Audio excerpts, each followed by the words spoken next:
My name is Alfred Muchilwa, and I'm an illustrator and animator. When I was a child, I never ever thought that I would be an animator at all, because at that time, if you were growing up in the 80s, it seemed like something so remote and so expensive and from another world altogether. I used to do a lot of drawing, and I found that with time I used to watch TV shows and I used to react to something in the TV shows, and I sort of used to try and recreate that, as well as from the comics I was reading, try and make my own version of Batman or the X-Men.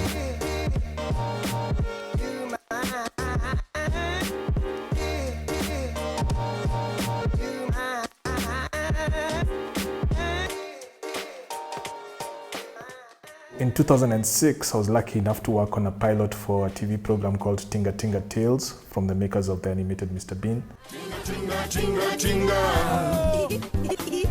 Tinga, tinga, tinga, tinga. And a little bit later on, from 2008 to 2010, we got to work on a full series of 52 episodes as part of a team. So I was lead animator on that project. What is it with you, baboon? You're back here every day smelling worse than ever. Why can't you be like the other monkeys? Because I am not a monkey. I'm a baboon. And a very smelly one. Usually when people talk about inspiration, they'll have all these incredible things. They'll say, I've read this book or this great author, Chinua Achebe. But the truth is, like, most of the time, it's a sense of almost desperation. You sort of have this feeling that builds up inside you and say, you have to produce something. And once you start that ball rolling of animation, once you work on an animated production, there's something that changes inside you once you see these little drawings or these little puppets that you create moving on a screen, and it sort of transforms you. It's a transformative experience.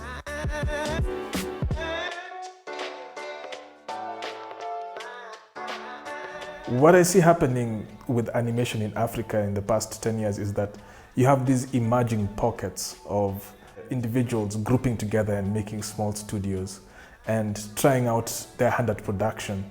You can look at examples like from Uganda. There's this guy called Katoto Studios. I think it's a small studio that produces that, and they produced about like 6 or 8 episodes with some level of success. And then if you look at Kenya, there's Makarao TV. Why? Kobulo! Why? Kobulo, nimepigwa ngeta. Toa kila kitu. Kobulo. Toa kila kitu. Wewe sergeant. Kijana. Nini inafanyika? Huu ni rafiki yako. So individuals are grouping and putting together like small projects, and they're putting them out on the internet.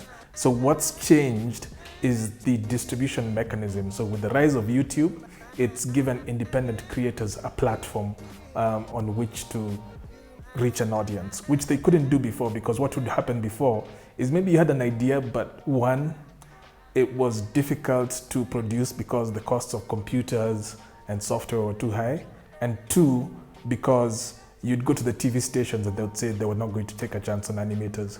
So now the costs of production have gone down because you can just buy a laptop and some simple audio recording equipment. You can even use your phone to record audio, and you can distribute. If no one is going to buy your content, you can distribute it online and start building a following from there. So that's what's changed. The challenges that animators are facing in Africa are: 1, financing; 2, capacity; 3, a distribution network. A distribution network, I think YouTube kind of addresses that, social media kind of addresses that. It's if you have the content now, and if you can invest the time and sacrifice and try and create like a small packaged show, you can distribute it online for free, and you can gauge the viewership and based on the responses, and then you can go to a sponsor probably and get product placement based on the numbers of eyeballs that you're attracting. Capacity building is a different thing, and I realize it requires specific intervention to be able to develop capacity. So in my case, I got lucky because UNESCO decided to run an animation workshop, and that's how I discovered this thing called animation. And then later on, I realized that it's important to pass this knowledge on. So I joined the Africa Digital Media Academy as an instructor, and hopefully some of the students that I'm going to train are going to pass this knowledge on to other people after they work on several productions.